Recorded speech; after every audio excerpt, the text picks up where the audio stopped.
Allez, nous sommes passés donc sur le Macintosh directement. On va lancer Kismac. Tout est connecté. Et je lui fais Start le scan. Donc là, avec l'Alpha 500, il me détecte tous les réseaux et il a pu initialiser ses propres drivers qui ont une sensibilité largement meilleure que les drivers en plus de Realtek. Il est vrai que Realtek ne brille pas sous OS 10 par la qualité de ses drivers ni de ses clients. Alors voilà, qu'est-ce que nous avons ici? On va faire un tri dans l'encodage et on voit que nous avons pas mal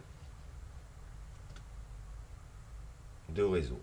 Donc vous ferez donc vous suivrez les anciens tutos que je vous ai montré, enfin que j'ai réalisé et qui traitent du sujet. Voilà, l'idée c'est uniquement de vous montrer que cela fonctionne. Donc on va quitter Kismac, je ne vais pas sauver. Alors n'oubliez pas de sauver et de garder effectivement tout le sniff qu'a pu réaliser votre Kismac. Important de le sauvegarder, donc d'économiser du temps. Voilà. Donc le plus important que vous ayez à savoir, c'est que le Kismac, à partir du moment où vous avez installé le client Realtek, qui est ici, ne peut plus lancer ses propres drivers, les initialiser. Donc vous serez obligé de faire deux choses. La première, d'aller donc dans votre racine disque dur, système, bibliothèque, extension, et de supprimer ces deux fichiers là. Vous les aurez au préalable copiés sur votre bureau. Et là, je n'ai plus qu'à remettre effectivement. Alors là, on voit bien qu'il y a deux drivers différents. Un pour la Wi-Fi Sky, qui est équipé donc du 8087 BL. Alors c'est assez étrange puisque là, on voit que c'est écrit en majuscule. Et ici pour l'Alpha 500 RTL, donc en minuscule 8087.kext.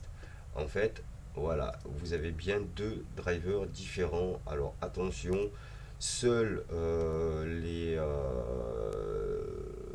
chipsets 8087L, ceux de l'Alpha 500 notamment, sont capables de pouvoir faire tourner Kismac. Donc vérifiez-le bien au départ. Est-ce qu'il s'agit bien d'un 8087L et pas BL? Voilà.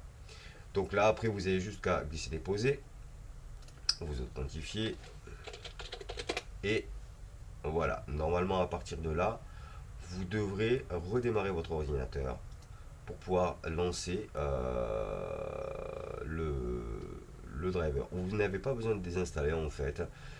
Très fastidieux à chaque fois. Là, il faut savoir, voilà, donc il n'arrive pas à le lancer. Je vais forcer à le lancer. Donc, vous avez sur le FTP de Singe, vous avez ce qu'il faut pour les lignes de commande et pour le forcer. Alors, on va forcer la chose. Voilà. Vous lancez votre terminal.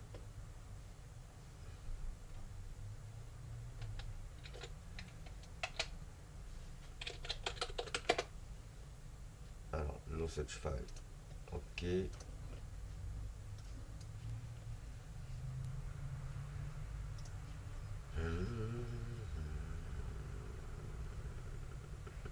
D'accord, oui, il y a une petite erreur ici.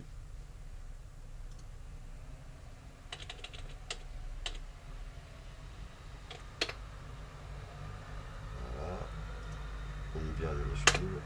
Ok.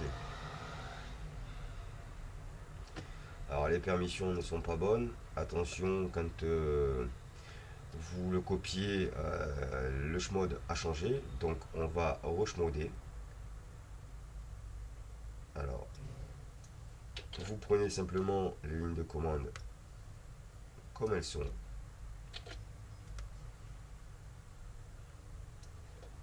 Voilà, vous les copiez.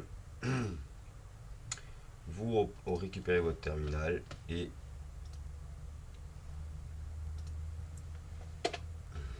Ok, première ligne, deuxième ligne. Ah oui.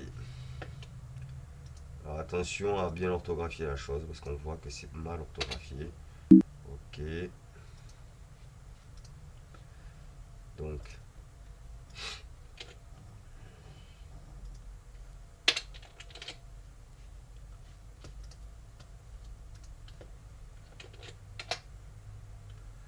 Ok, là on est schmodé. Et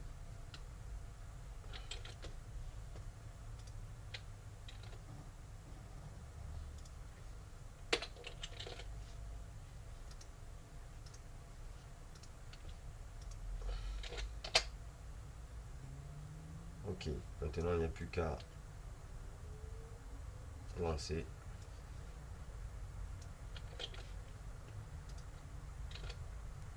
Tac. Regardez bien l'orthographe de ça parce que ça, s'il y a un problème, ça vient de là. Ok. Voilà. Et là, il me dit successfully loaded. Donc, je retape. Oui, s'il veut bien. Voilà. Et donc, normalement, là,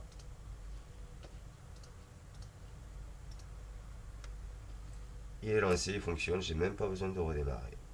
Elle est pas belle la vie? Alors attention, vous avez 3 lignes de commande.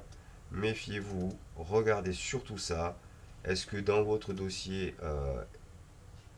bibliothèque, enfin système bibliothèque extension, est-ce que c'est bien la bonne orthographe? Il peut y avoir un L, un B et L, ou rien du tout, comme là c'est le cas. Alors là, il y a une autre solution aussi qui est beaucoup plus simple et à mon avis beaucoup plus agréable. C'est le Time Machine. Alors on fait supprimer. Voilà. Donc il n'y est plus dedans. Il est dans la corbeille. On va supprimer ce qu'il y a dans la corbeille pour bien vous montrer qu'il n'y a plus rien du tout. Et là, qu'est-ce qu'on va faire? On va aller dans le Time Machine. Allez, on entre dans le Time Machine maintenant.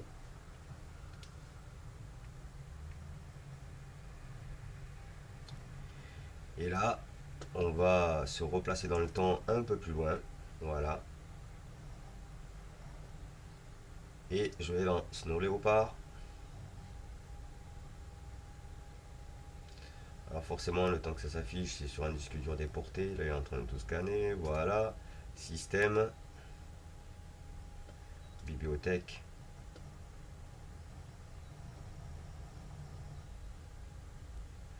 Et extension. Où est-ce qu'il est? Où est-ce qu'il est? Où est-ce qu'il est? Il est ici. Voilà. Et on va aller chercher donc le RTL ici. On fait restaurer. Et normalement, il va restaurer exactement à la même place et au même endroit mode. Voilà. On est ressorti. Là, forcément, il me redemande puisqu'il y a une modification. Et on continue. Et voilà. Donc maintenant, je vais relancer.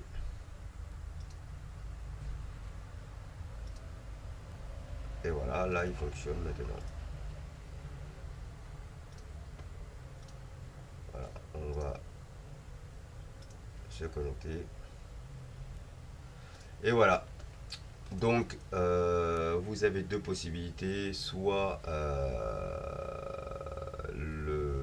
ce que je vous ai montré avec les commandes de terminal, qui à mon avis est plus propre, mais un peu plus embêtant. Ou soit vous avez du Time Machine.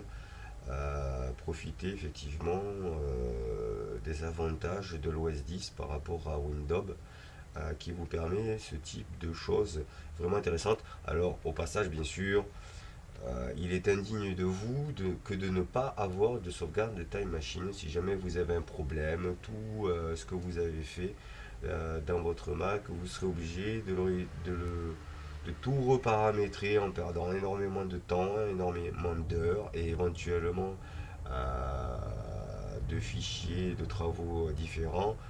Je vous rappelle l'importance quand même de sauvegarder au moins, d'avoir en stock au moins toujours une sauvegarde Time Machine. Profitez de ça. Il vous faut juste un disque dur externe déporté, mais il serait indigne de vous que de ne pas sauvegarder Time Machine au moins une seule des sauvegardes. Ça peut vous sauver la mise. Vous n'êtes pas à l'abri comme les PCistes d'un disque dur qui crame, de choses comme ça. Et en plus, ça peut vous permettre, quand vous bidouillez, de reconstituer sans devoir réinstaller le système certains fichiers que vous avez modifiés par bidouille. Voilà, c'était Tonton Kinu pour macaque.fr. À bientôt. Putain tonton Kinu. Il est pas content tuto.